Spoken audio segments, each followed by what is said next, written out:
Check, check.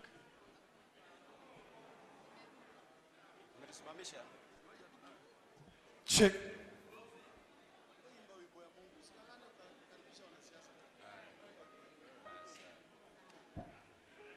Niombe samahani kwa itilafu ya mitambo na nishukuru viongozi waliofika. Sote tusimame sasa tunapomkaribisha kinara wetu mpendwa anapoingia ukumbini. Kwaya.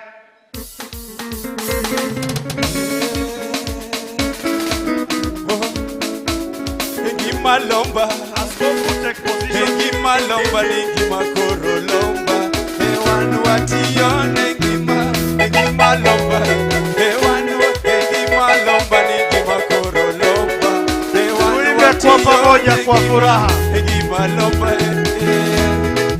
malomba ningi makoro lomba, ewanu watione ningi malomba, malomba ningi makoro lomba.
Tuwapigie makofi mazuri. Niombe sote tusimame. Almradi tuanze rasmi na itikadi za kitaifa. Wimbo wa taifa wa Jamhuri ya Kenya utakaofuatiwa na wimbo wa Jumuiya ya Afrika Mashariki mtawalia. Kofia zote zisizo rasmi zisalie kuvuliwa. Baada ya hayo tutapata maombi kutoka mtumishi wa Mungu Profesa Askofu Kodia. Wimbo wa taifa.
God, our Heavenly Father, in your presence we stand, and we thank you for the gift of this day.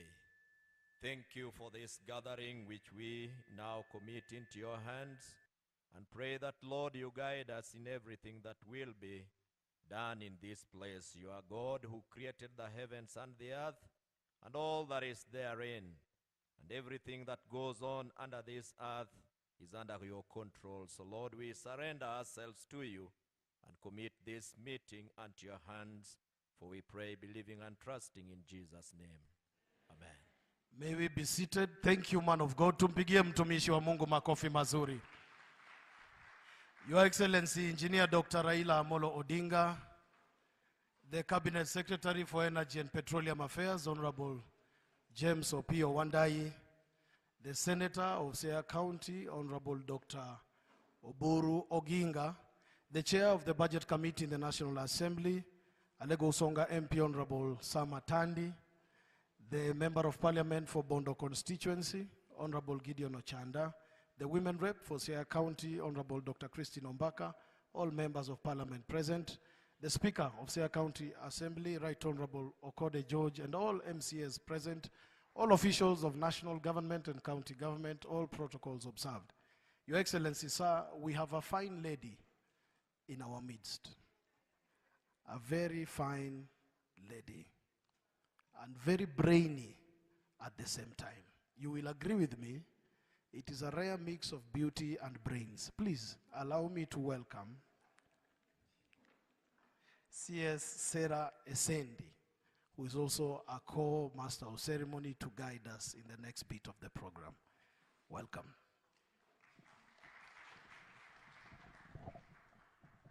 Thank you so much for that warm introduction. Good morning, everyone. I know we are running a bit late and we want to catch up with time. So without further ado, I would like to welcome the Acting Vice Chancellor of the Jaramogi Oginga University of Science and Technology, Professor Ateka, to give the welcoming remarks as our host. Prof, you're welcome.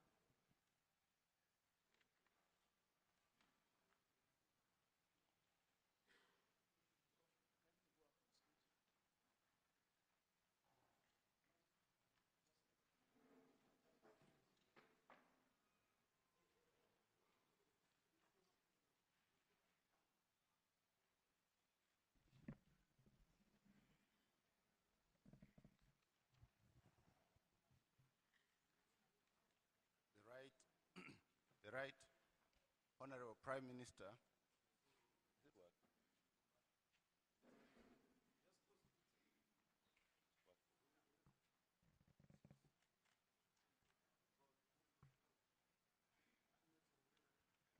Check. Okay. The Right Honorable Prime Minister,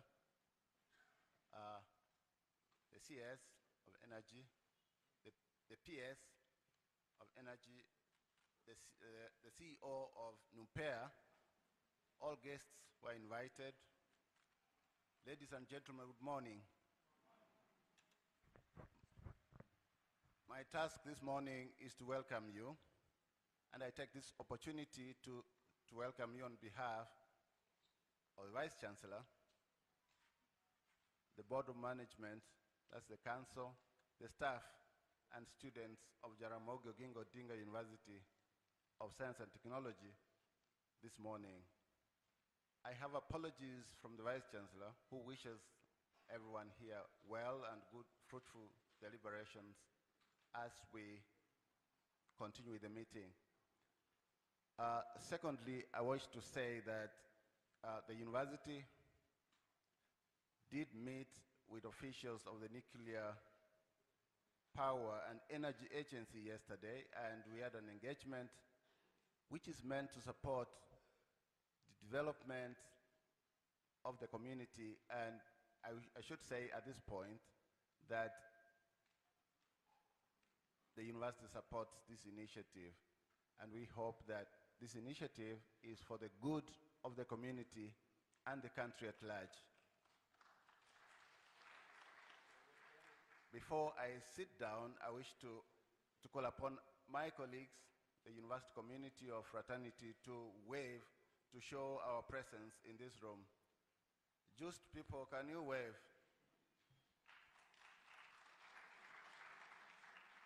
Thank you very much, and thank you for the opportunity. But otherwise, everyone feel welcome, feel appreciated, and we feel honored that this was chosen as a venue and an institution for the partnership that we have before us. Thank you very much. Thank you so much, Prof. Ladies and gentlemen, we are here under the theme of partnering for a sustainable energy future under Kenya's nuclear power program. And it is my hope that by the time we are done with this session, you'll be able to appreciate the need for nuclear energy and be able to embrace it as well. So as we go forward, I would like to request Mr. Steve Osoi, the representative from the County Commissioner, to be able to do the acknowledgement of dignitaries present at this meeting.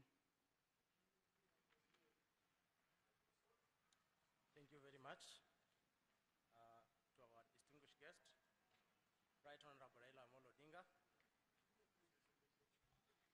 the CS for Energy, Honorable Wandayi, Principal Secretary, State for Energy, Chief Executive Officer, the Nuclear Power and Energy Agency, Chairperson of NUPEA, our Senator, Honorable Odinga, Honorable Members of Parliament present, government spokespersons, distinguished officials, scholars and technical experts, religious and community leaders, civil society partners, and the people of Siaya, mabibi na mabwana, hamjambo. Good morning. It's my profound honor to welcome you all to Siaya County, where tradition meets ambition and where the journey towards a more secure and sustainable future takes a significant step forward. As the County Commissioner, I am humbled to host this landmark nuclear stakeholder engagement forum, convened here at JUST, an institution that stands as a beacon of knowledge and innovation in our region. This gathering is about more than just energy. It is about trust. It's about dialogue. It's about our collective readiness to explore bold, science-driven solutions to Kenya's long-term energy needs, while ensuring no one is left behind in that conversation.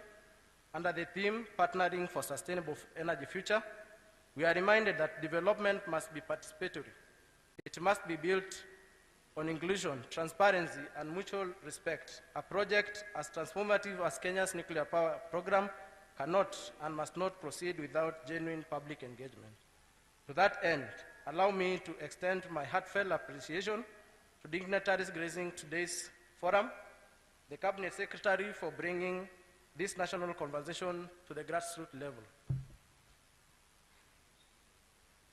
the Principal Secretary for your steady leadership in the energy sector, the CEO, Chairpersons of NUPEA, for your technical direction and public outreach, honorable legislators for championing the voice of your constituents, officials from the Nuclear Regulatory Authority and Executive Office of the President for ensuring regulatory transparency and national coordination.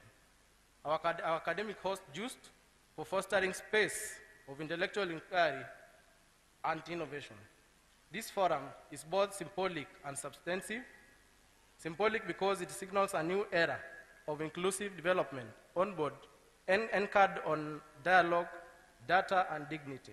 Substantive because it allows space for real questions, genuine concerns, and open participation. As we proceed, let us remember our Swahili saying, akili ni mali. Wisdom is wealth. Let today be a learning, listening, and thoughtful engagement. Let us participate not as skeptics or cheerleaders, but as responsible custodians of the future. On behalf of those who live with the energy choices we make today, let this moment remember not merely a meeting, but the day when Siaya stood tall in the national energy dialogue with vision, dignity, and unity. With that, I officially welcome all the stakeholders and declare this program in Siaya County formally open. Karibuni sana. To our guests, my name is Osoi Stephen. I am the Assistant County Commissioner here in Bondo. Today I'm representing the County Commissioner who have been called for another official function. Thank you all and have a nice day. Thank you, Mr. Osoi. I now call upon our Chief Executive Officer, CS Justus Wabuyabo, to give his opening remarks.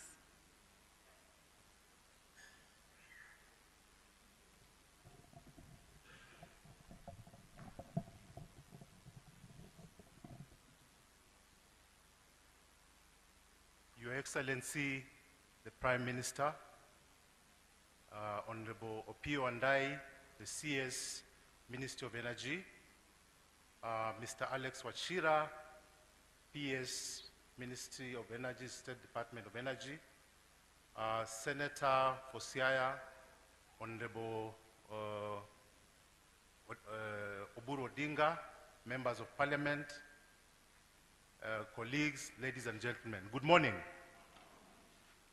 I had a very long, elaborate speech which I planned to read, but when I was having a meeting with the Prime Minister this morning, I said that I'm going to preach to the converted and actually to speak to somebody who is the father of nuclear in Kenya. Many of you may not know, but when the Prime Minister was the Minister for Energy, he brought about the idea of Kenya exploring nuclear. And we all know that during the NAC government, when he was the Prime Minister of this republic, during the NAC government, when he was the Minister for Energy, that is when the idea of nuclear was born. And subsequently, when he was the Prime Minister, he has spearheaded the development of the nuclear program in Kenya. Nuclear is a technology that has been applied by developed countries such as the US, China, Russia, Korea, and so forth, to develop themselves. Statistics show that a country's development can be compared to the amount of energy a country consumes. We all know that Kenya is blessed with a lot of solar energy, geothermal, and hydro. But according to our planning, which was spearheaded by the Prime Minister, in 2010, when the idea of nuclear was considered as part of Kenya's energy mix, it was noted that for the country to be energy secure, we needed to diversify our energy sources, and therefore we incorporated nuclear as part of our energy source. From that time, we've been working to ensure that we keep on a timeline that we have set to have nuclear come on board in 2034, according to the country's least cost power development program. And we're working in earnest to ensure that we meet that deadline, which will mean that the country should be able to start constructing the first nuclear power plant in 2027. Without going into much, I want now to welcome my colleague, Engineer Eric Ohaga, who is the Director, Nuclear Energy Infrastructure Development, to give us a technical presentation on Kenya's nuclear journey, where we started, where we are, what we have done, and what we expect.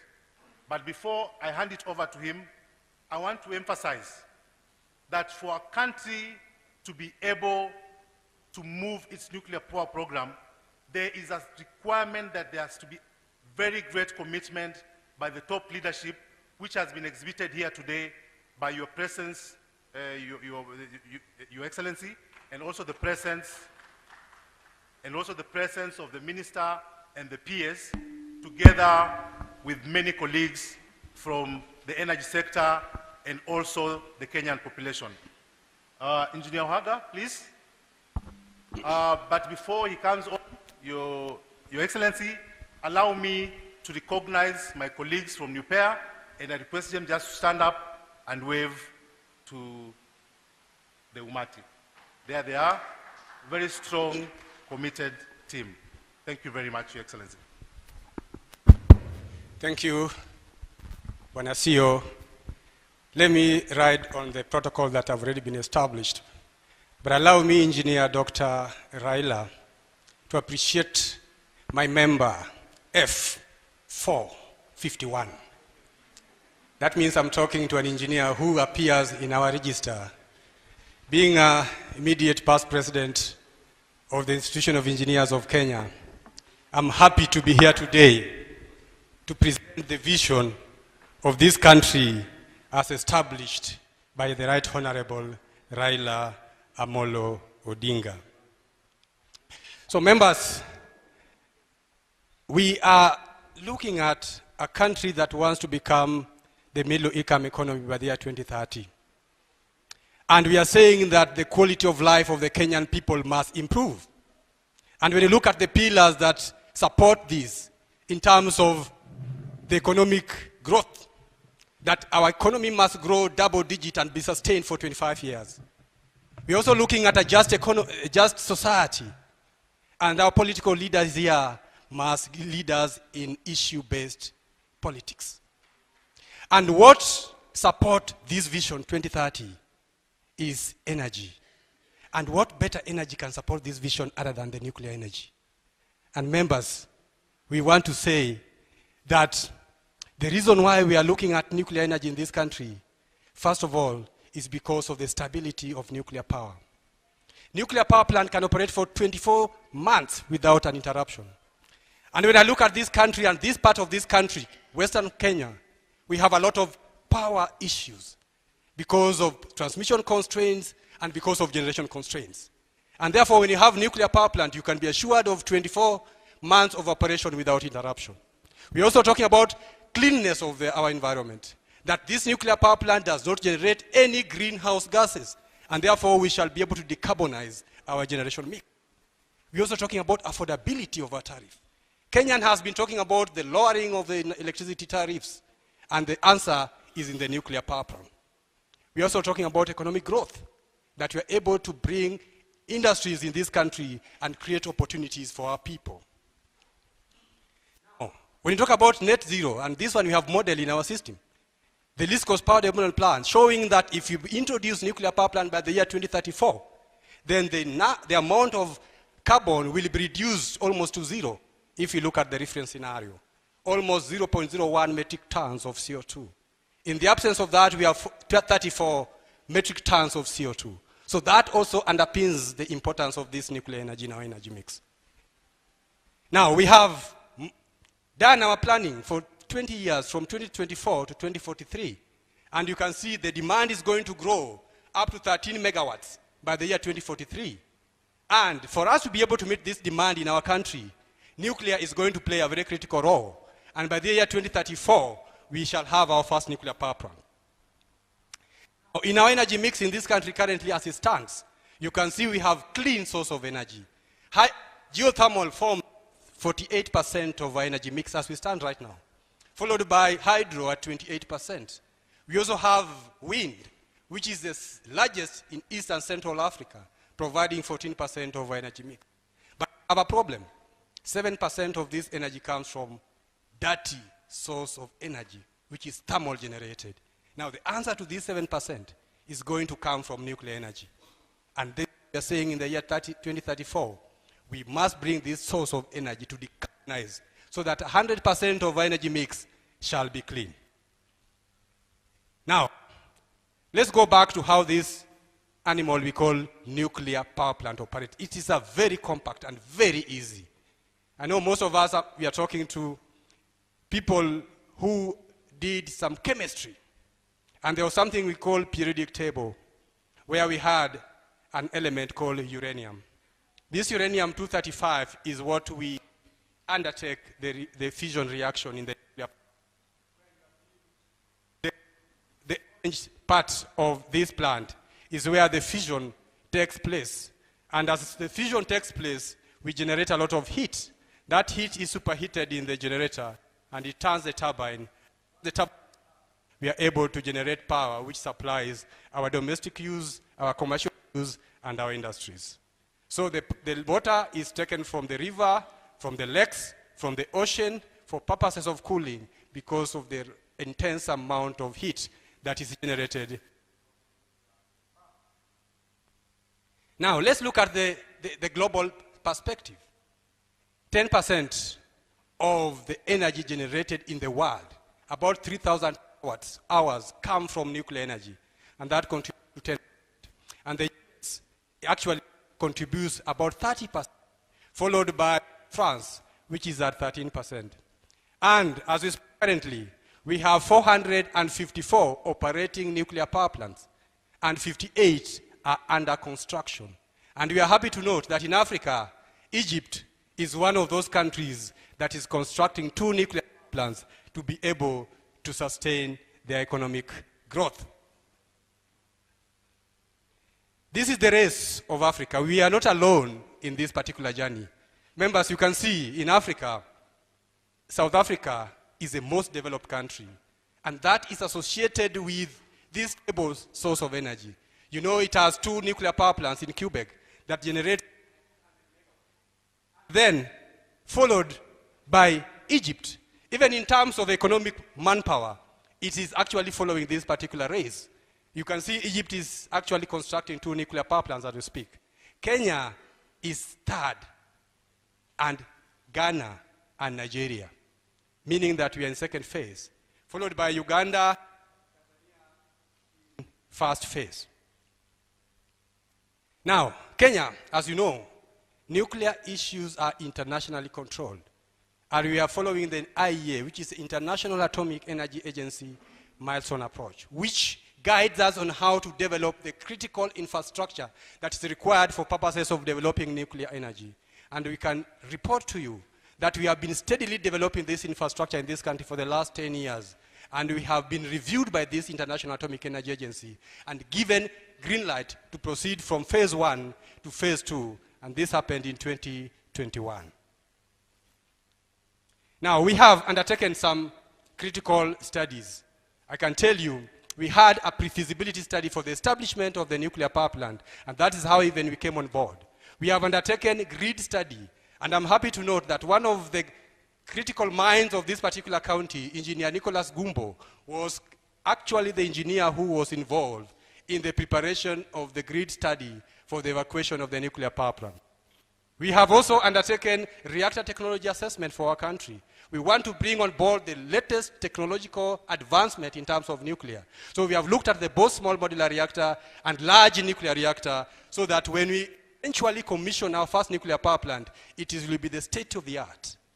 In terms of environmental impact assessment, we have submitted strategic environmental and social impact assessment to NEMA, and they have brought back with some comments, which we are working on for purposes of ensuring that as we undertake this activity, we are cognizant of the facts of environmental issue. Now, how do you site a nuclear power plant? We have undertaken some studies, and we've looked at the whole country.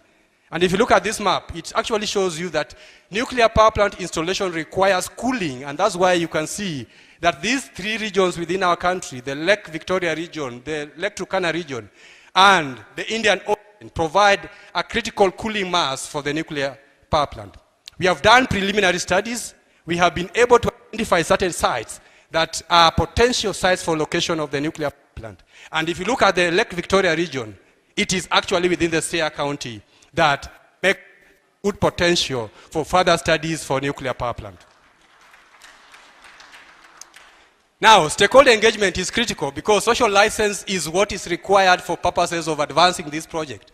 We have been engaging with lawmakers, being able to demystify this aspect of nuclear energy, take them to nuclear power plants that are operating so that they can appreciate how the nuclear power plants operate, so that this fear of the unknown within the nuclear industry can be submerged. And the members of parliament, the members of Senate have had opportunity to visit some countries, especially in Vienna, which is Austria, and also the US, which is the mother of all nuclear power plants, just to share how this is run. Last month, we had an opportunity to take policy makers of these countries, this great country of Siaya, and also in Kilifi. We took them to Vienna. And you can see in this particular picture, your governor, Orengo, was actually in this particular workshop, which was to demystify and also give information in regards to nuclear energy. And they had an opportunity to visit Hungary. Hungary has an operating nuclear power plant. You can see over here, they are a turbine generator, and on the left, it's actually the reactor. Those guys are next to the reactor. And therefore, it is critical to note that the safety, the safeguard, and the security of a nuclear power plant in terms of design will not expose you to radiation whatsoever. This particular picture depicts the real point where fission takes place. And these particular members were able to be in the close proximity of nuclear power plant. And at lunchtime, I'm told that they were served with very delicious fish that came from the lake that pools these nuclear power plants, which parks in Hungary. So we can assure members of this community that rely on fishing industry that there's no effect whatsoever in regards to the operation of the nuclear power plant, because the defense in depth kind of design that are applied in the nuclear power plant will not allow any kind of radiation. These are just stakeholder engagement that we have undertaken with the International Atomic Energy Agency, the US, for purposes of ensuring that people are brought on board. Now, in terms of accidents, which is also critical for me to be able to demystify, when you look at other sources of energy and the number of accidents that are associated with those energy, looking at this particular graph, you can see the gas, the oil industry, and the coal industry lead in the number of accidents, with the oil having about 400 cases of accident happening with those industries. The nuclear power plant, you can see, almost zero. There are only 3 accidents that have happened within the nuclear industry. So I can assure you of the safety of the design of the nuclear power plant in regards to incidents that happened. So ladies and gentlemen, allow me also to invite our gracious lady to take us through the soft skills and the benefits of the nuclear power plant. Over to you, Dr. Winnie. Good morning. I want to acknowledge all the protocols that have been established and say that I'm very honored to make the presentation on the benefits of nuclear to you, Right Honorable Raila Odinga, and my seniors at the Ministry, our bosses, CSPS, and our chairperson. Nuclear has a lot of benefits, and this is the benefit that we want to present to the people of Siaya. I want to start by showing the kind of benefits that the country is currently experiencing. We have nuclear technology investment in the field of health, where our various hospitals at national level and county level are using nuclear technology for cancer diagnosis and treatment, and it is saving a lot of lives. We also have nuclear technology used in food security, and we use nuclear techniques to do seed irradiation that comes up with new varieties of seed that have higher yields, and they also are resistant to pests and diseases. And this means that we are also working towards food security using the nuclear technology. The University of Eldoret has done a lot of significant work in this, and we have new varieties of wheat, new varieties of rice, and also the foliage for cattle.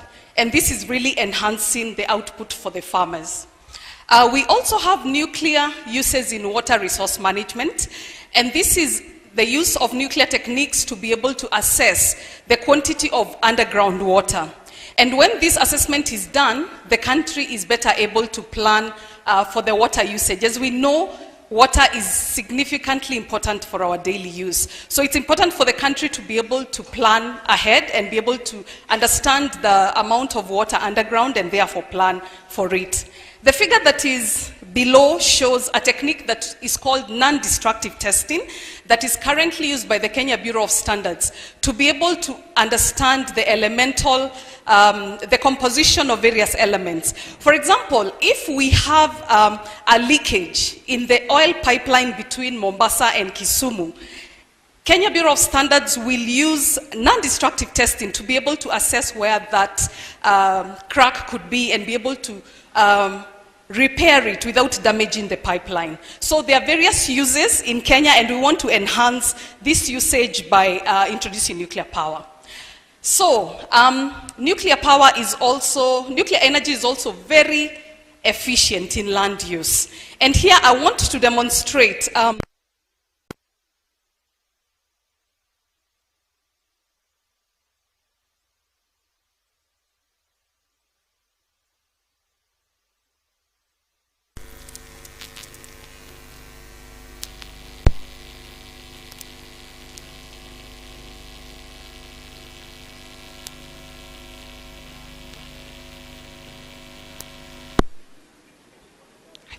okay. Sound, please. Excuse me. Sound.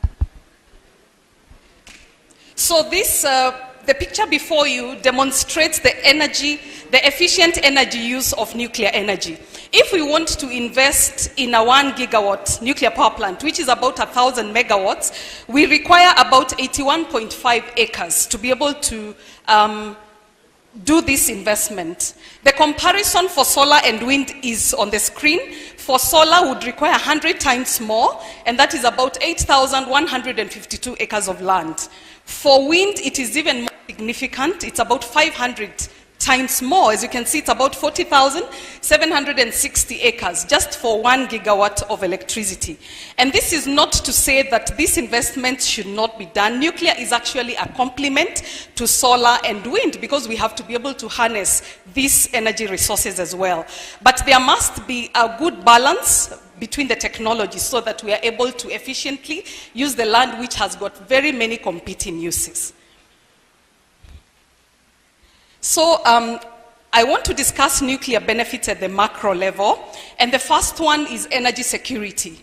We need our energy to be secure. We need baseload electricity to be able to power our industries 24 hours a day, 365 days a year.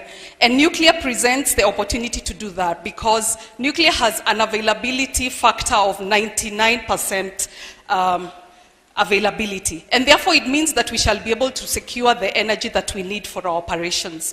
Nuclear program also presents a high upgrade of our industries because the nuclear technology requires very high levels and standards to be brought in. So when we make an investment in nuclear, we will have to upgrade our industrial production to be able to meet the international standards required for input into our nuclear power plants.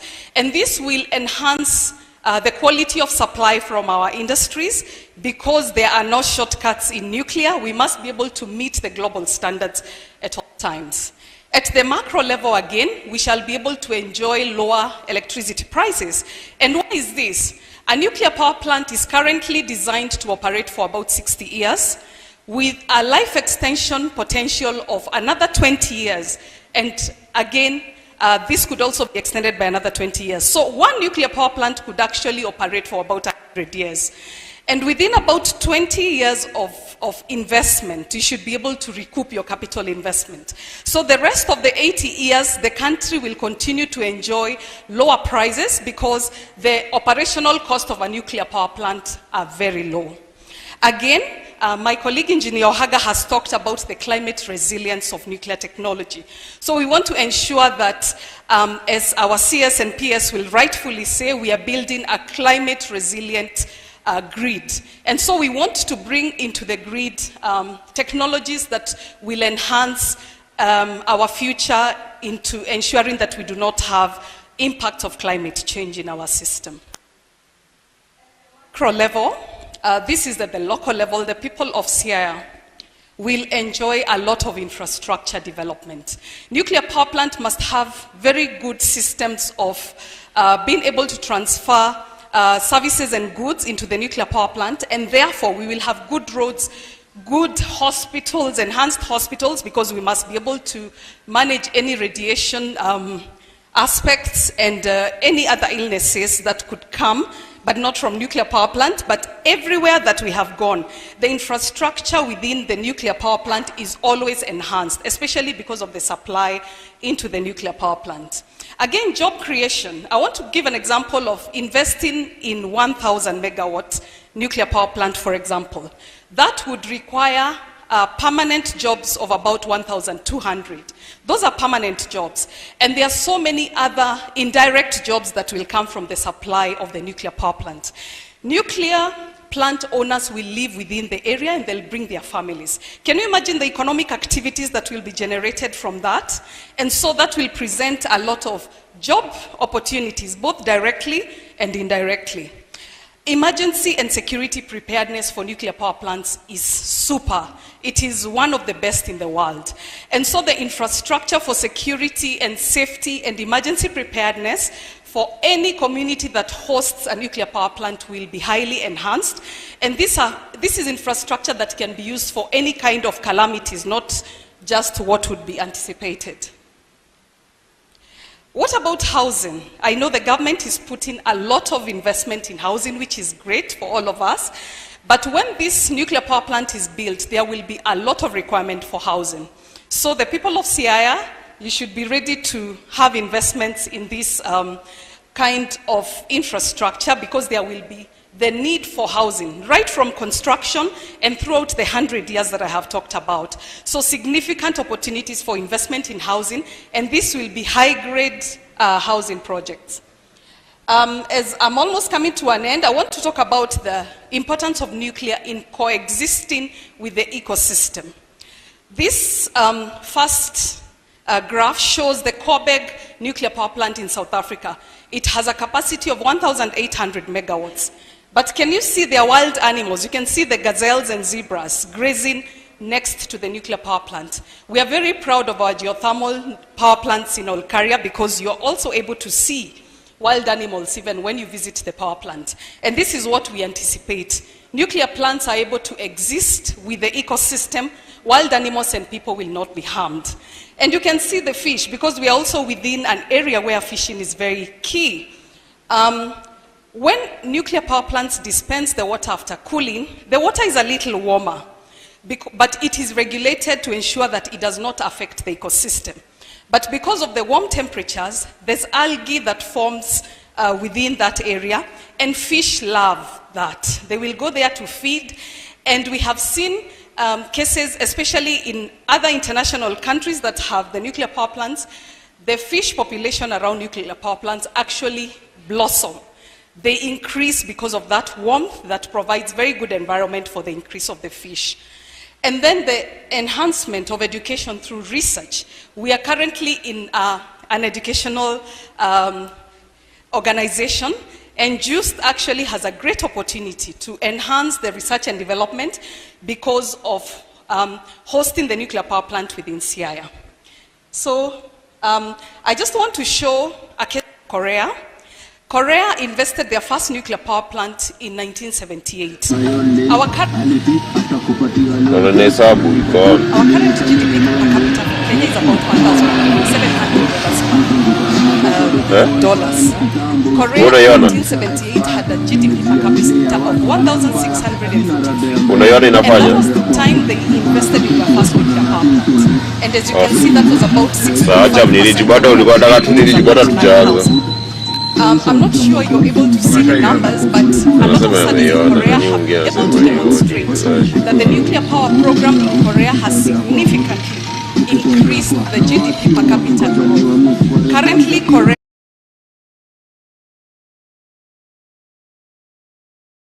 $140,000. And you can see their GDP per capita is about 34,000. So we have an opportunity in our country to be able to enhance our GDP per capita by being able to invest in nuclear. My very last slide, our CEO did speak about the key success factors for developing the nuclear power program. And this is well demonstrated here. Leadership at the national and local level is very important because there is an issue. We must be able to demonstrate to the international community the commitment to the nuclear power program at all levels of government, and this must be consistent. Again, robust and continuous stakeholder engagement. I'm very happy to see the great numbers of the Siaya people here. We need to have a continuous discussion. We will be here to listen to your concerns, to answer your questions, and to be able to demonstrate the great benefit this program presents. Again, adequate program funding and the project funding is critical. We have our principles here, and so as you continue to develop this program,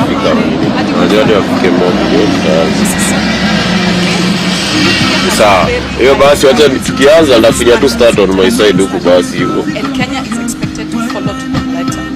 So we want to commit that our nuclear power program is a national approach, and we will ensure that all international requirements are met in the program. And finally, international collaboration and support is very important because this is a program that must be done collaboratively for efficiency and also to learn from those countries that have already gone ahead of us. With that, I want to thank you very much. Thank you. Thank you so much, Dr. Winnie and Engineer Ohaga. We want to request our CEO to take over, but if you need any more information, please visit www.nuclear.co.ke. You'll get more information about the program from there. Thank you. Yeah, Your Excellency, I wanted to showcase the great talent that is in UPEA. But I want to assure you that this is just a tip of the iceberg. We have very many Kenyans who have gone to China, Korea, to learn nuclear engineering and how to manage nuclear projects. And currently we can boast of about more than 100, but we need about 300 to be able to run. My predecessor, Engineer Collins Juma, is also another nuclear engineer, and many, many more. Your Excellency, we appreciate that we are short of time, and Waziri has given me clear instructions that we shall organize stakeholder engagement with the people of Siaya and the people of Kenya at large, because a nuclear program, even if it's in one location, you have to engage all the Kenyans. Waziri has given me very clear instructions that we must do proper stakeholder engagement to get the necessary buy-in so that we can have the community understand about the project. So we'll have many, many meetings with the people of Siaya and the people of Kenya to try and explain these issues so that we can demystify nuclear. But to go forward now, I want to invite our chairman, and so that we can catch up with time. Once the chairman has finished, we'll request the speaker of the Siaya Assembly to come and say hello and recognize the leadership of the Siaya Assembly, and then we'll have the local member of Parliament to come and say hello and recognize his colleagues, and after that we'll have the Senator of Siaya, Honorable Oburu Odinga, to make his remarks, who is also the chair of the Energy Committee in the Senate. And after that, we will give it to the PS, who will take the program from there to introduce the Cabinet Secretary and other officials that will speak after that before the chief guest gives his remarks. Thank you very much. Chairman.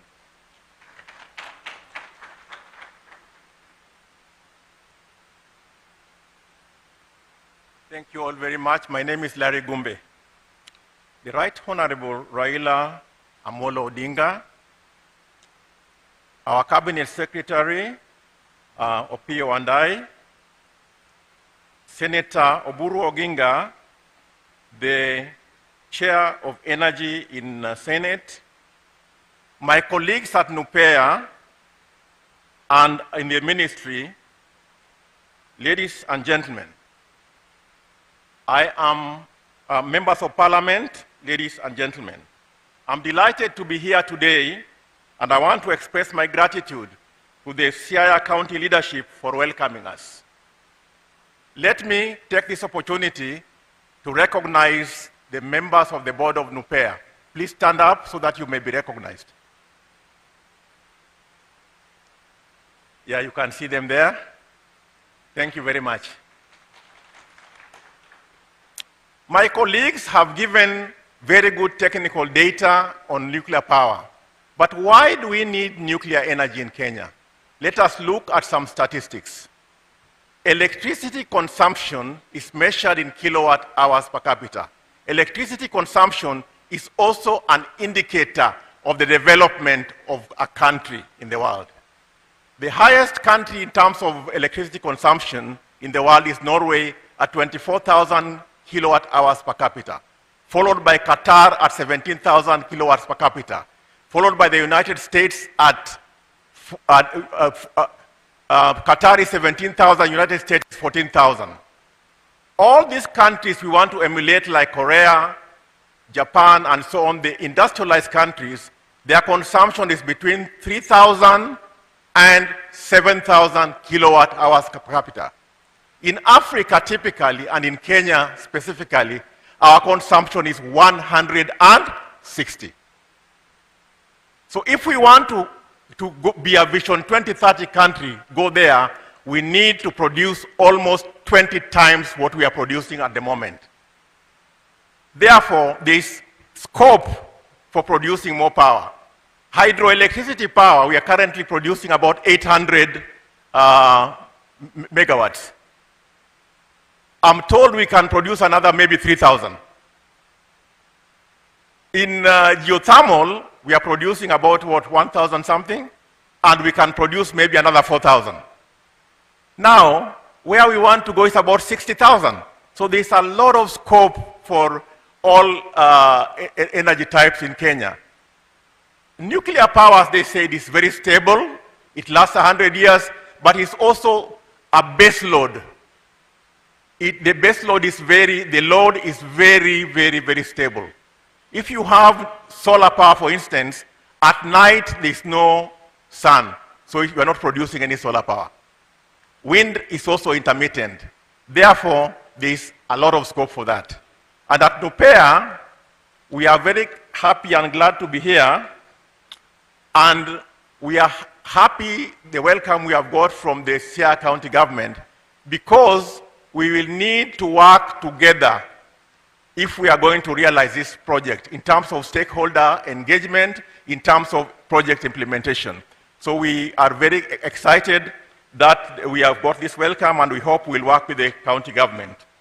Again, yesterday we had very fruitful engagements with the Jaramogi Oginga Odinga University of Science and Technology, and we know that they are committed. They gave us their commitment, and we hope that we will sign an MOU as a way of developing with them, so that we can develop nuclear programs here to develop the human resources my technical colleagues had told you, and also to do research here.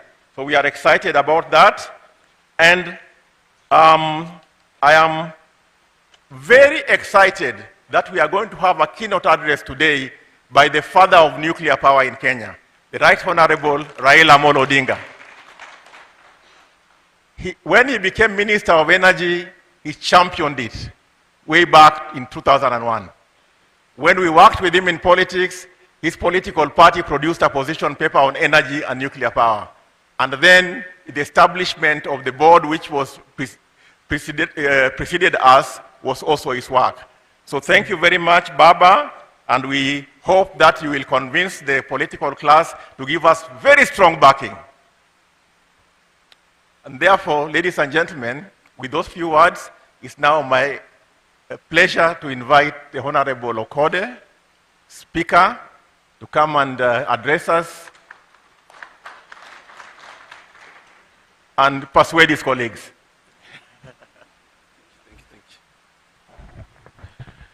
Thank you very much, Your Excellency, the Prime Minister, the Cabinet Secretary, the PS, Senator, the elected leaders, and allow me to ride on the protocols established in the interest of time. Today was not a day of speeches for us. Ours was to come here, listen, learn, internalize, then disseminate from a point of information. We have listened, we are internalizing, and will continue to internalize and disseminate. The presenter there before me talked about the success of this program being the positioning of the national and that they extend by county government. Arising from that, allow me just to introduce agencies or arms of the county government, because this collaboration was equally extended to the county government.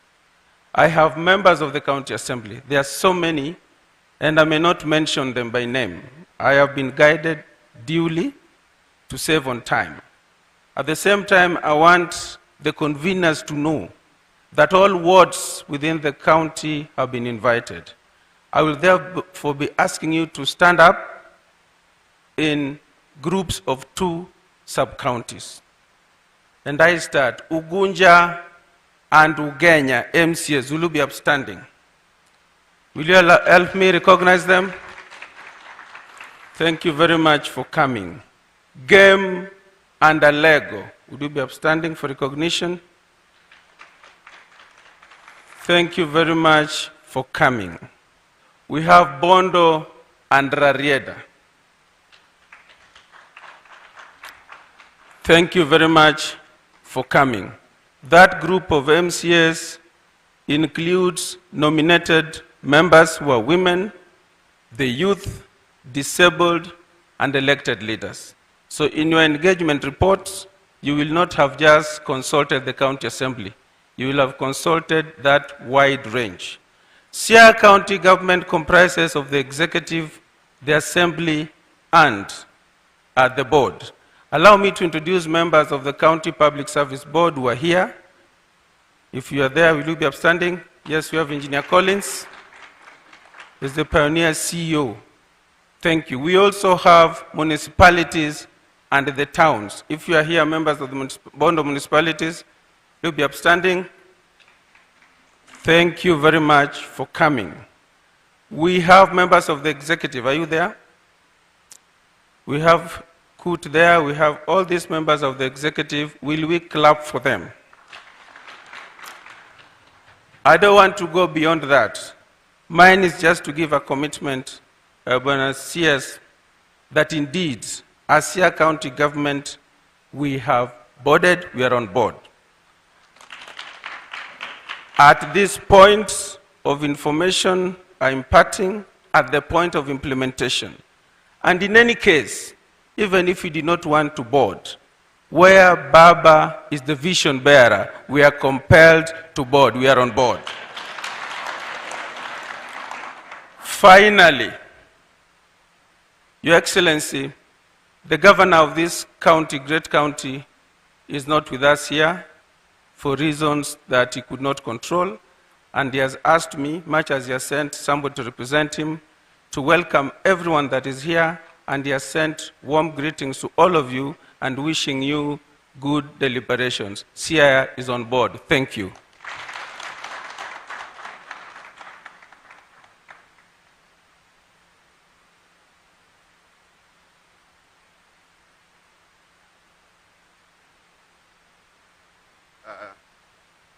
Your Excellency, the Prime Minister, I want to ride on the protocols that were established, and I want to welcome all of you to Bondo.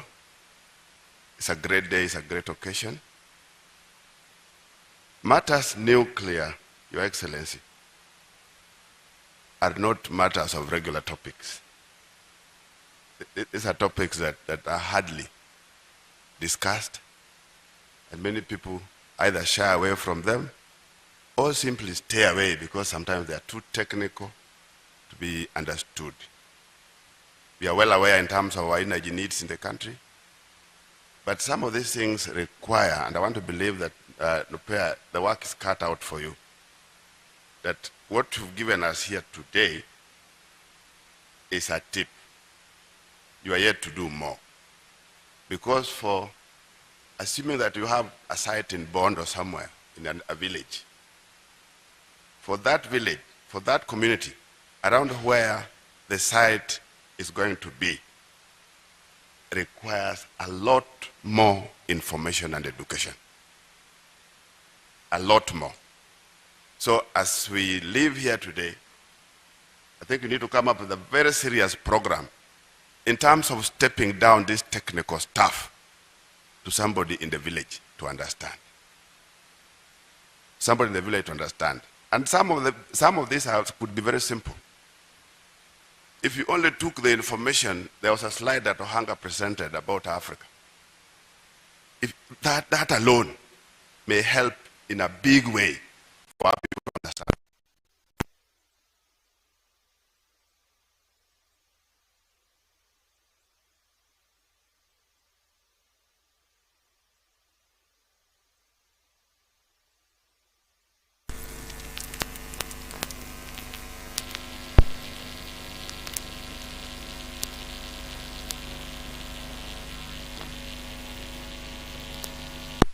What I'm trying to say is that if we keep Korea, China, and those different far-off countries for purpose of us understanding what goes on, Africa will be the best for a villager here to understand.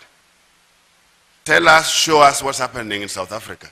Show us what's happening in the rest of Africa.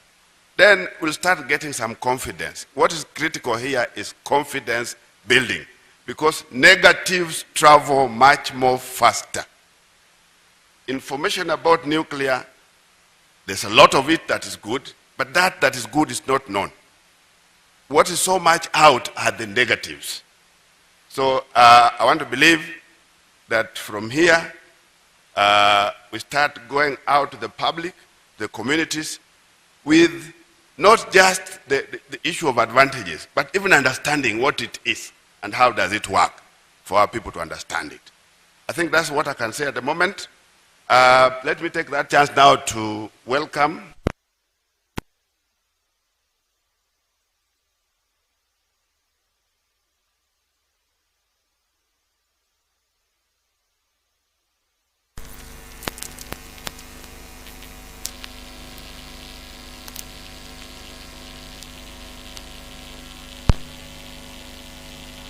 I think I've also seen former members of parliament in our midst. I've seen Raphael Tuju here. Raphael Tuju is with us here. I've seen our former member of parliament, Murathe. Murathe is here, karibu sana. But for purposes of those, my colleagues from Siaya, let me call on you, maybe say a word or two as you introduce yourself. Let me start with Honorable Otiende.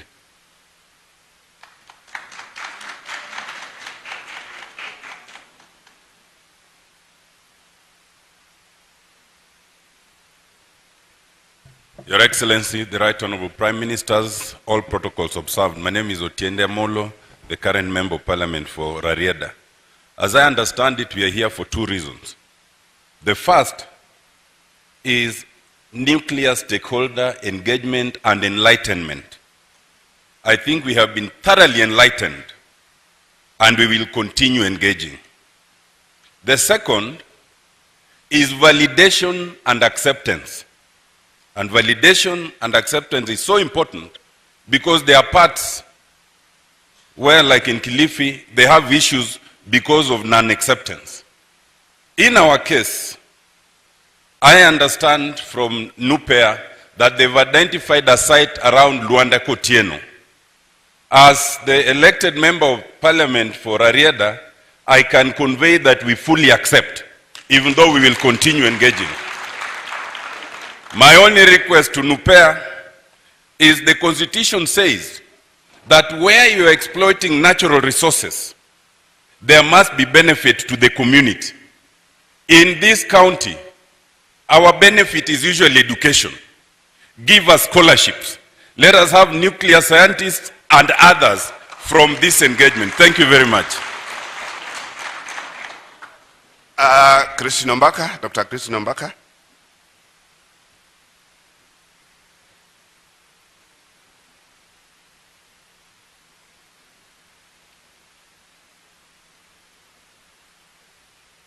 Your Excellency, the Prime Minister, Raila Odinga, and everybody who's here, I just want to say that we are happy with coming here today to listen to what has been presented. Nuclear power. This is a language that is associated with the first world countries. Never heard of it in Africa or in Kenya in particular. And so it's new to us. But the good thing that you have done is that you have brought it to the doorsteps of a nuclear power engineer, Dr. and Engineer Raila Amolo Odinga. It's at his doorstep. We always say politically that when Baba tells you it is left, we go left. If it's right, we go right. So you have brought it to the doorsteps of a specialist, somebody whose words we listen to. Lastly, I'm a social scientist, researcher, a teacher and a researcher. In research, especially in social science, there is always the issue of myths and misconception on new things such as nuclear power or other problems that affect the public. Explore the myths and misconceptions that may deter your progress. I think it may be a good progress that you've done, and you have a lot to tell us. The benefits that have been listed here are wonderful.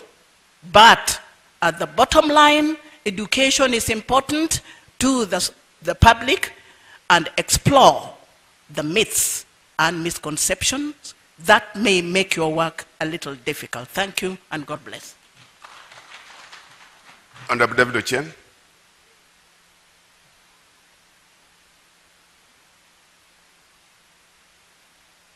Thank you. We are pressed for time. Prime Minister, sir, protocols observed. Your Excellency, I believe that science has grown, and science has shown us that the human life and what we can achieve is limitless. We have gone to the moon and back. We now treat cancer like another disease. And I believe that nuclear power will be good for our people. The only thing that I want to request the new pair and all concerned in this, the biggest issue about nuclear is the safety. Once you can assure people that they're going to be safe, they're going to be fine, and Waziri, what you must do in this is that we must develop proper regulatory capacity. You must develop proper standards capacity to ensure that whatever we're going to be doing is regimented to a level where we remove any doubts about what could happen to us and to people in Siaya and the country at large. I look forward to people coming to Siaya to see the first nuclear plant in East Africa as they come to explore the lake. Godspeed, and thank you so much. Yeah, Honorable Tandi was here, brought his physical apology, and he had to run somewhere. So I want to believe that we are fairly full house as members of parliament from this county. Now, I want to bring on Honorable Dr. Buru. Your Excellency, you know, in as much as we are talking about the negatives, when your foot is forward, and when Waziri Wandayi is, well, fast food is also forward, and Honorable Dr. Buru's feet also forward, I want to believe we can't go wrong. We can't go wrong. Dr. Buru, chairs. Oh, Dr. Buru chairs also Energy Committee. And all that we are talking about here are matters energy. We want to believe we are in safe hands. Dr. Buru, this is the assurance that we need from you, that we are in safe hands, and we want to trust you that you are taking us to a direction that will be important to this country. Elisha has also sent an apology. He's been out of the country, but we need to recognize that he's in this. So, asanteni sana, Dr. Buru. Thank you. Honorable Prime Minister and Waziri CS, Energy, Wandayi, and all protocols observed. I will also follow the same pattern. And I have two Kofias here. One is a senator of Siaya County. The other one is chairman of Energy Committee of the Senate. And as a senator for Siaya County, I would like to say this is a very welcome project. And I'm talking from the inside because I'm there as the chair, and this is a project which we have welcomed as a committee. Now, as the chair of Energy Committee, I was sent here by a small, just to read to you a small speech on behalf of the Committee of Energy of Parliament. So this is now official, not as senator. Yes. So it is both an honor and a privilege to stand before you as the chairperson of the Senate Committee on Energy and Senator for Siaya County. Indeed, it is a great honor to be part of this historic occasion of the official launch of the nuclear site here in Siaya. Today marks an important milestone in Kenya's journey towards energy security economic prosperity, and technological advancement. The decision to embark on nuclear energy is not one taken lightly. It is the result of rigorous research, extensive consultations, and a steadfast commitment to securing our nation's energy future. Nuclear energy stands out as safe, efficient, and environmentally responsible source of power. It offers us the unique advantage of generating large quantities of electricity with minimum carbon emission, thereby aligning with our national and international commitment to combat climate change. Nuclear power is reinforced by a legal and regulatory framework, is guided by our national nuclear energy policy of 2022 and informed by rigorous environmental and social assessments. Furthermore, Kenya is currently in phase 2 of the International Atomic Energy Agency milestone approach, demonstrating the commitment to international best practices and safety standards. Nuclear energy stands as a foundation in our national agenda for sustainable development. It offers a reliable, low carbon source of electricity, which is essential for empowering our industries, supporting our digital economy, and meeting the growing demands of our urban and rural communities. By integrating nuclear power into our energy mix, we will reduce our dependence on independent power producers who depend on expensive imported fossil fuels and shield our economy from volatile global energy markets. Distinguished guests, ladies and gentlemen, I don't want to read the whole speech. I'll give a copy to our guest of honor and also to our minister for record purposes. But I just want to conclude by saying that this project is very remarkable and it is a visionary project. It's a project which was envisioned by our great leader, Honorable Raila Odinga, when he was Minister of Energy, and we, as a Committee of Energy, we support it, and we want the people of Siaya to be fully engaged in the campaigns to have this nuclear project established here. And we would like, personally, I would like to express my frustration that this is pushed to 2034, which is 90 years from now. I don't know whether I will be there, but it is. I wish it was coming a little earlier than that 2034, but be that as it may, science takes its own pace, and we cannot dictate the pace. But I hope if there is more investment, perhaps it could be enhanced and quickened to be implemented much earlier and faster than 2034. With those remarks, I want to thank all of you for listening to me as the chairman of the Energy Committee. Thank you very much. I didn't realize I was getting back here again, but I'm back for a very simple thing. We are dealing matters energy. We have our PS, State Department for Energy, Alex Wachira. So come over and pick the program from there.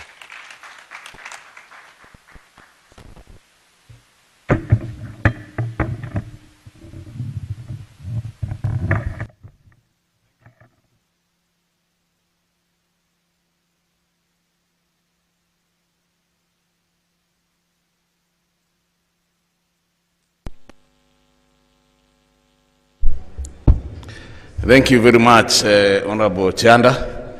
The Right Honorable Prime Minister, Your Excellency Raila Odinga, my Cabinet Secretary. I hear him when we are around here. I hear you call him intellectual.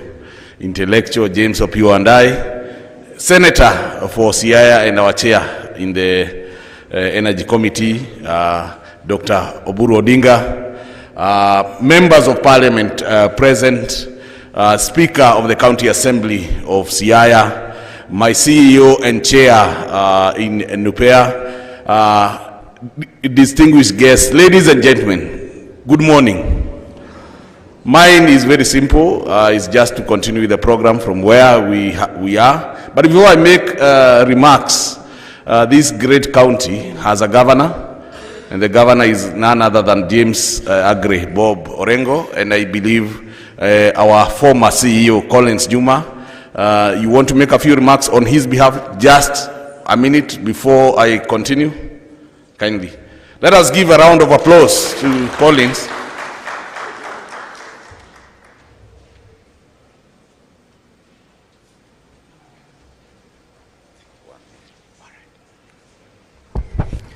Right Honorable Prime Minister Raila Odinga, I stand here on behalf of the governor of the great county of Siaya, who has sent his greetings and apology. He really wanted to be here, but for reasons that he could not control, as the speaker said, is not able to attend. But he sent me with the following points. First, he said he appreciates the presence of Your Excellency. Secondly, he told me to thank the Ministry of Energy and Petroleum for choosing Siaya through a study to be one of the candidates of the sites of the first nuclear power plant in Kenya. He also sent me to tell you that he was in Vienna a couple of weeks ago on an engagement with the International Atomic Energy Agency and alongside the governors of Kwale and Kilifi, and they had a fruitful discussion on the benefits of nuclear power. Apart from energy, they discussed issues to do with water. I think it's been mentioned here.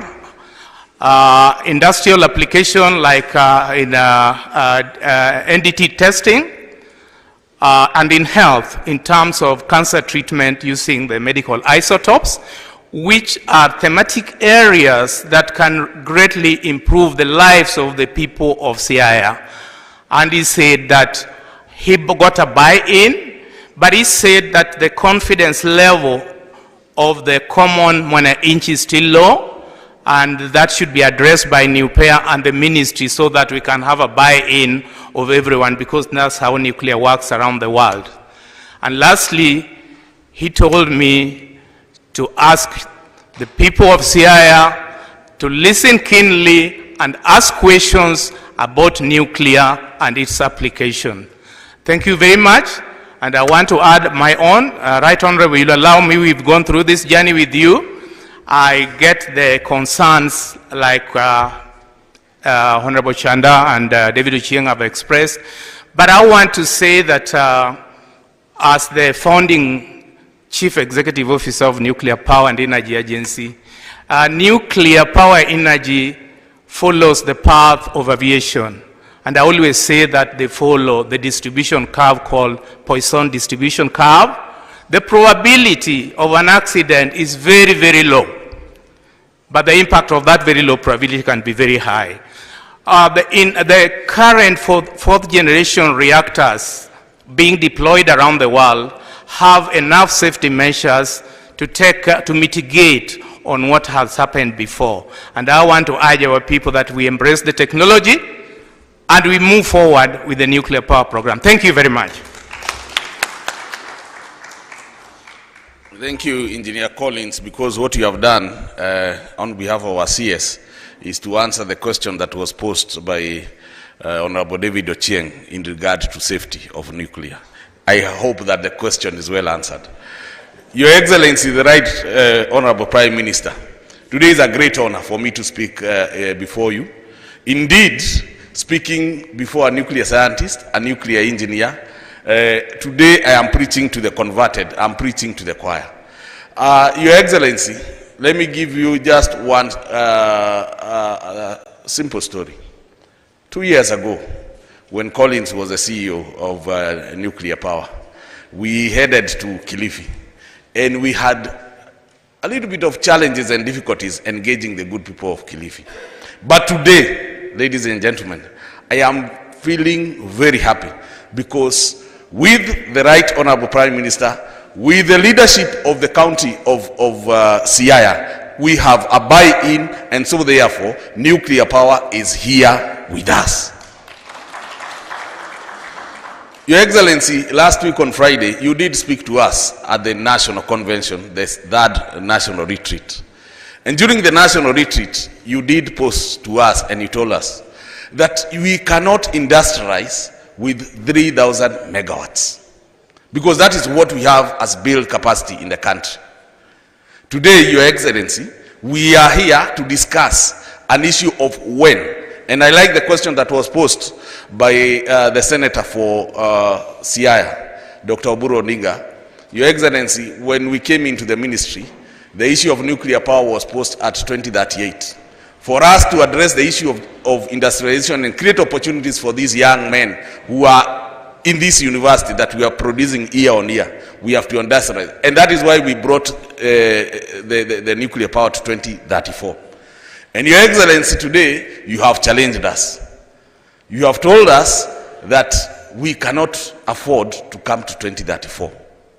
With your blessings and those blessings of His Excellency Dr. William Samoei Ruto, I believe we can have it in 2032, latest, earliest 2030. As many as of that opinion say aye. As many of the contrary opinion say nay. The ayes have it. Your Excellency, Your Excellency, I want to assure you of only one thing. You gave us a man who is dedicated. We have a lot of work to do to make it possible to ensure that we have nuclear power here, to ensure that nuclear power is not just a dream, the dream that you had in 2001 when you started nuclear power, but we make it a reality. And we want to assure you that we shall not drop the ball. For us is to have only one ask, and the ask is, let us engage in constructive dialogue, open dialogue, let us ask questions, and we shall be there to answer. Last but not least, we have Honorable Otiende Amolo, we have Honorable Sam Matandi. Sam Matandi is our chair, Budget and Appropriation Committee. For us to achieve what we want to achieve, we have to ensure that nuclear power is adequately funded for community engagement. And because we also have Honorable John Badi as our Cabinet Secretary for National Treasury, with Sam Matandi and our own minister, we believe that that is going to be done. Ladies and gentlemen, those few remarks, allow me to now welcome our Cabinet Secretary, Honorable James Opiyo Wandayi, to come and make his remarks and invite the Right Honorable Prime Minister to address us. Thank you. Karibu sana waziri.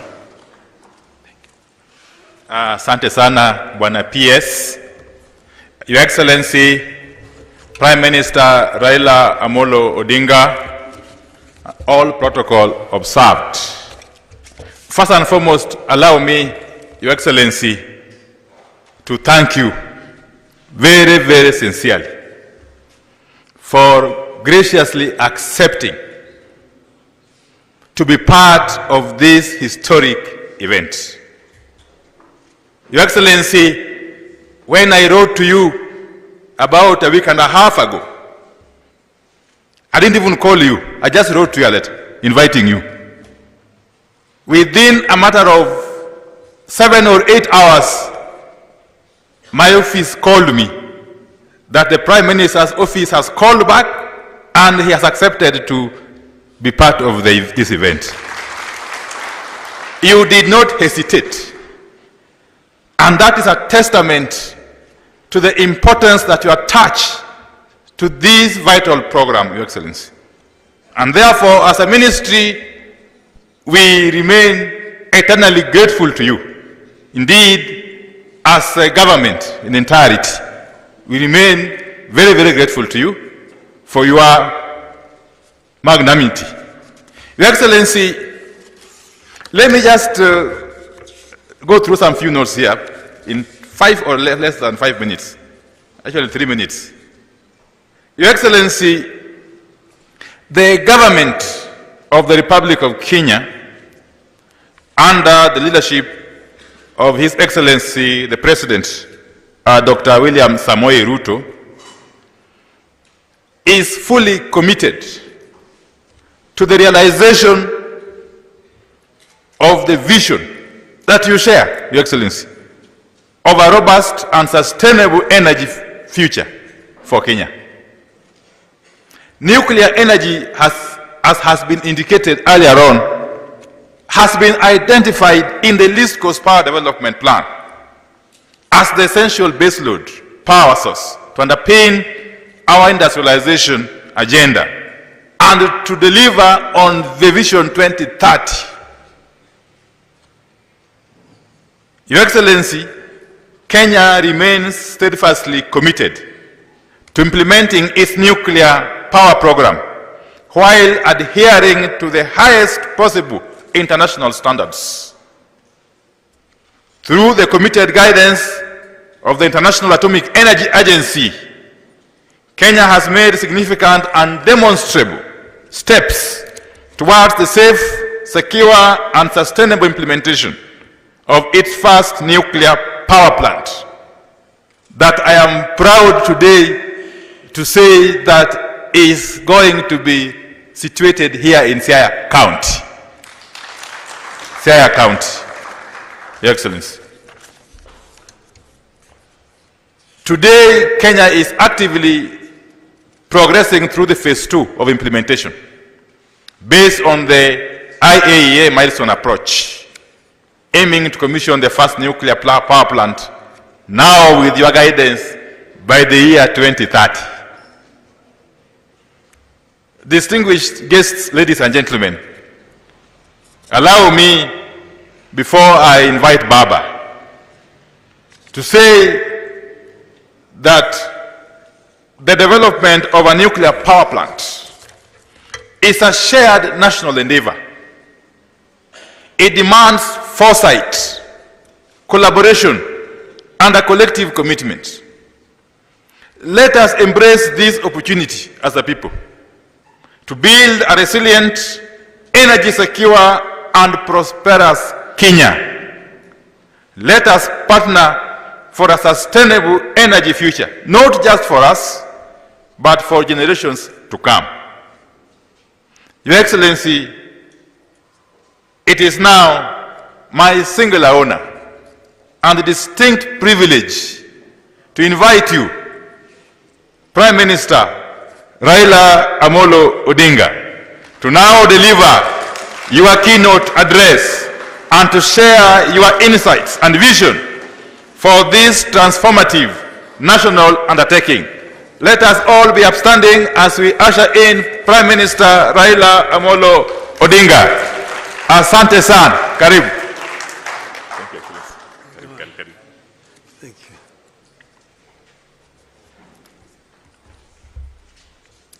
Hiya.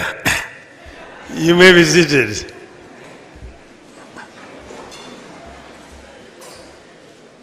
Thank you, Waziri. Honorable members of Parliament, members of the ministry, and all the visitors who have come here. Hamjambo. Hamjambo tena. Yeah, I'm very delighted to have an opportunity to come and talk to you here at the Jaramogi Oginga Odinga University. The minister wrote to me, inviting me to come. And my office told me the letters come here from the minister, inviting you to a conference on nuclear energy in Bondo. I said, confirm immediately that I will come.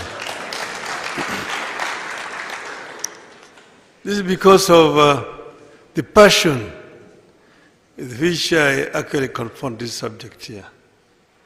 And this is because of experiences that I've had before. When I was the Prime Minister, I went to visit France. And then I met with the Minister for, they call it Energy and High Seas in Paris, Monsieur Ballot. And during the course of conversations, he told me, you know, Mr. Odinga, Africa is a dark continent. Dark continent? I said, yes, it's a dark continent. You know, I thought we had already left this idea of Africa being dark. He said, no, I will show you that Africa is a dark continent.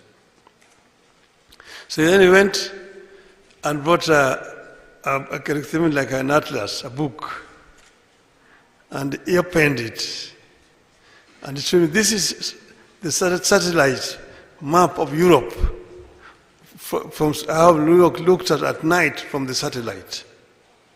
And you could see the European city, all lit all over, right from the English Channel through France all the way to Russia. Then he went and opened another page, Africa. This is how what Africa looks like at night from the satellite. Now there's a big contrast. There was some little lights down south, southern Africa. And then up around Egypt, somewhere there you could see some lights. The rest of the continent was just dark. He said, this is what's happening. Africa is the dark at night. It means that while Europe is busy working at night, Africa is asleep, working in the other direction.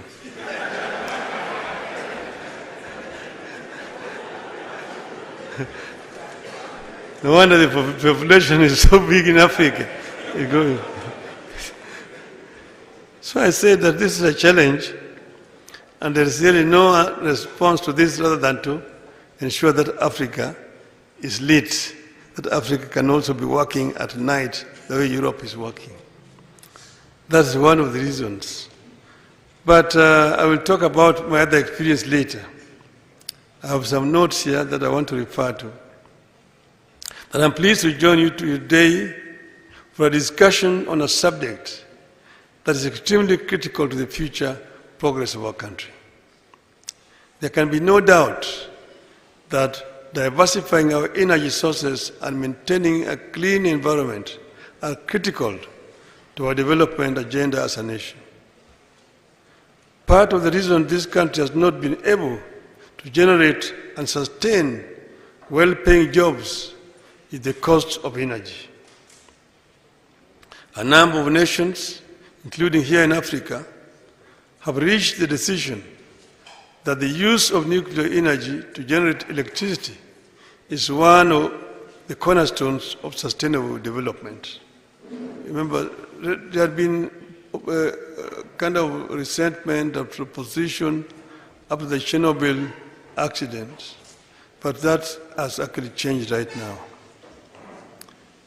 In the age of climate change, nuclear is accepted as one of the clean energy sources that is free of carbon emissions. In fact, the UN has identified nuclear energy and nuclear technology as key to addressing the 17 Sustainable Development Goals. The Kenya Nuclear Power Program that this forum has convened to discuss is therefore in tune with the developments around us. Developing new, clean, and low-carbon energy sources has become a priority for governments across Africa and the world over, and Kenya cannot afford to be left behind. I have had the privilege of serving this country as a Minister for Energy, and I can state without any fear of contradiction that we need to urgently develop additional complementary sources of electricity to meet the future demand projections and to provide a reliable, affordable, and clean energy to actualize the country's development agenda. Back in 2008, the National Social and Economic Council, which I co-chaired with President Kibaki, agreed that as a country, we have to begin investing in technologies that can provide consistent, clean, and sustainable energy to drive our factories, light our homes, and power our innovations. The National Nuclear Power Program was conceived then as an absolute necessity for our nation's industrial takeoff.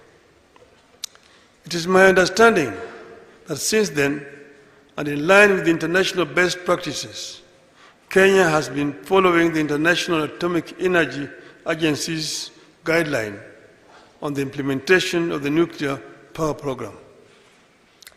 We commend the IAE for supporting our quest for a peaceful application of nuclear science and technology as part of our Vision 2030 plans. In its pursuit of nuclear energy goals, I wish to encourage the government to pursue partnerships with the nuclear advanced countries and ensure that our program meets the highest standards of safety, security, and non-proliferation. Such collaborations are vital for capacity building and ensuring that our program benefits from global expertise and oversight. Our program must pay maximum attention to the safety and security of our people, property, and our environment. The program has to adhere to the global standards in every aspect, from construction to decommissioning. It meets international requirements and best practices. Site selection for a nuclear power plant is critical. The identification of Lake Victoria region as a candidate to host for the nuclear power plant is a recognition of its unique strategic advantages.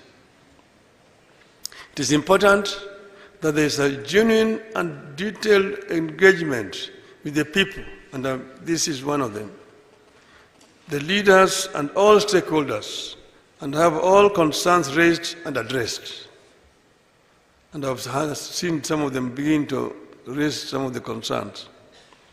I therefore urge you all, especially our local leaders and community members, to engage actively in this dialogue. Ask the tough questions, demand clarity by ensuring any concerns you have are addressed, and work with the government and the experts. Let me reiterate that if successfully executed, nuclear power will be a game changer in the socio-economic development of our countries and our counties and the country at large. It represents a monumental step towards energy security, industrialization, and sustainable growth. I just want to tell you people, when I was Minister for Energy, and I suggested that we should go nuclear, I did not expect the kind of reaction. I received a very negative reaction from people who were themselves ignorant. Oh, Raila is talking about bringing nuclear energy here. You want to bring nuclear bombs. You don't want bombs here. We are a peaceful country. I say this is what is called peaceful use of nuclear energy. And this is accepted worldwide. Most countries actually are nuclear. France, for example, has 80% of France's nuclear energy is nuclear. And many other countries, there was times when there were accidents, because there was an accident in Japan, remember during how do you call it? And then there was Chernobyl in Russia. But those were the only cases of accidents. Accidents are accidents. Anything can happen. We've seen planes crashing with hundreds of people. So this is an accident like any other accident. But nuclear energy is the safest source of energy. As an engineering student, in 1967, we were taken to a nuclear plant in Germany. And we toured the nuclear plant, and we were taught about everything about nuclear. So that's why I don't fear nuclear, because I've been right into the nuclear reactor itself. And I know that it is safe. The safety measures taken are very high, those high standards.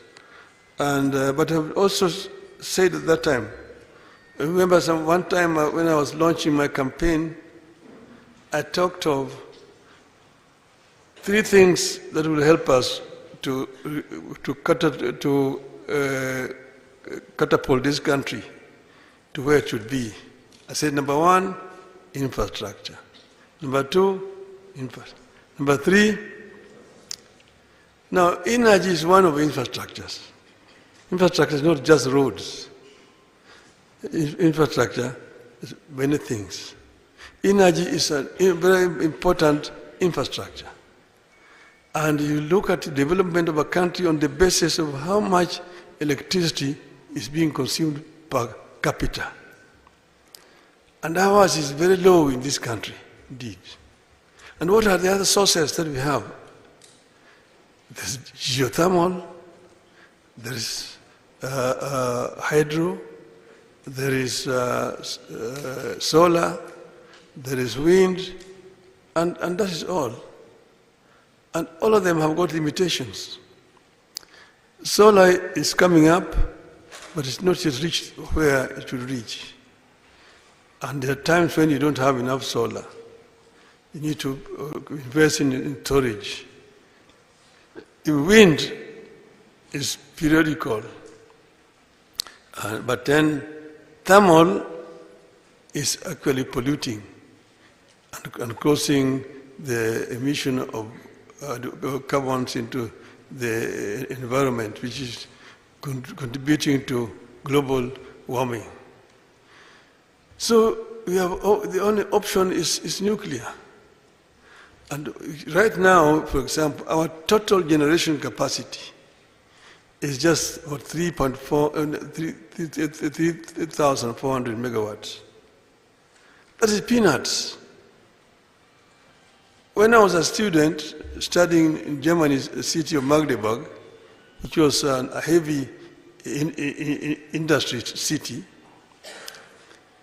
the consumption of power in the city of Magdeburg was higher than the whole of East African countries together, Kenya, Uganda, Tanzania. Just one city alone in Europe, you see. So energy is so important. What we are actually generating here is peanuts. But we could have gone much further, faster. Look at a country like Vietnam. Those of you who are alive before 1975 heard what happened in Vietnam. We were born when the war in Vietnam was going on. And it went on until 1975. Each day there were reports of bombs thrown in Vietnam.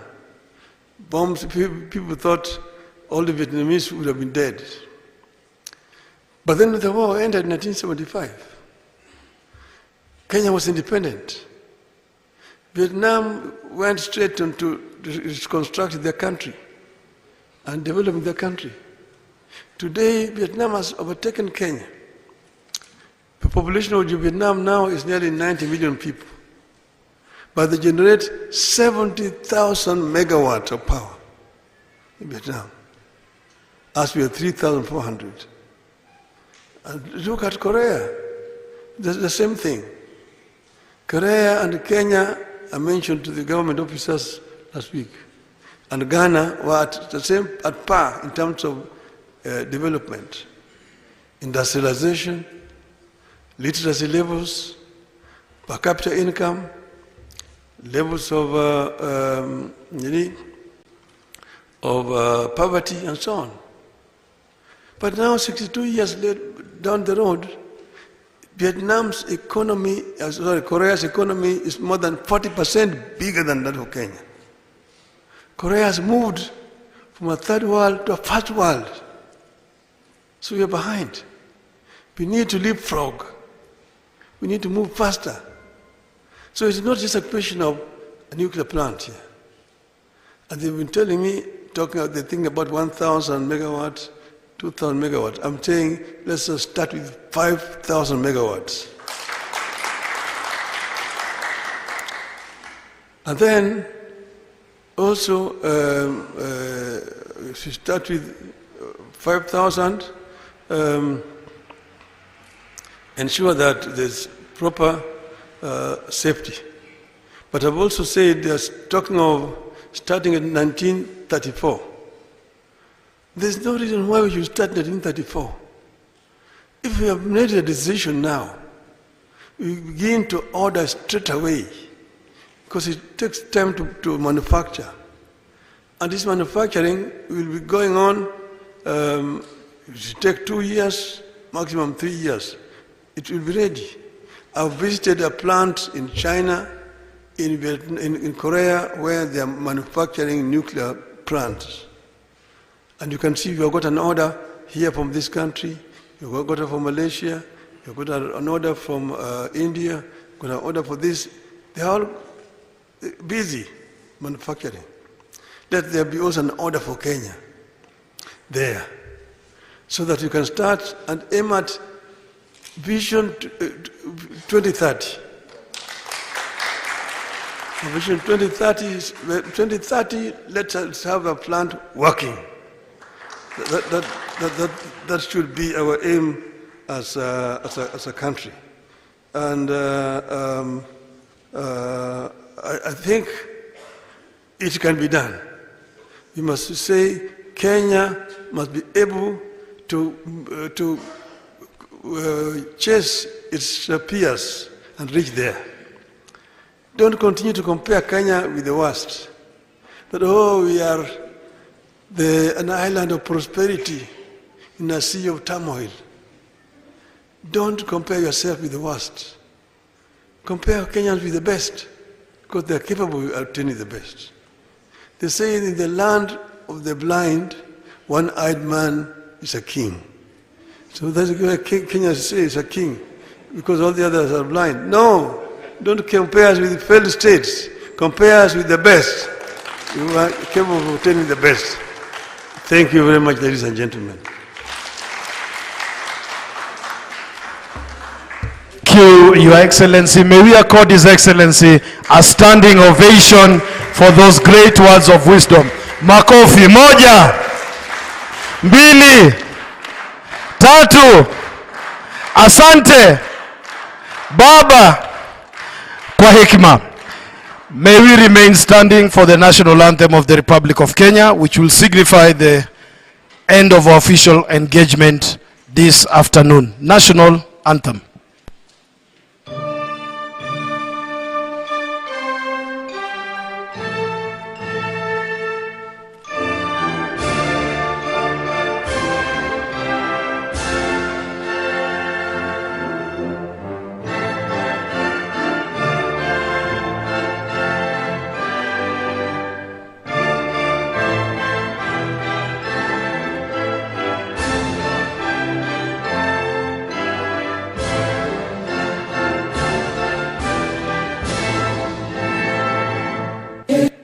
May I request that the rest of us remain seated as His Excellency and his entourage take leave.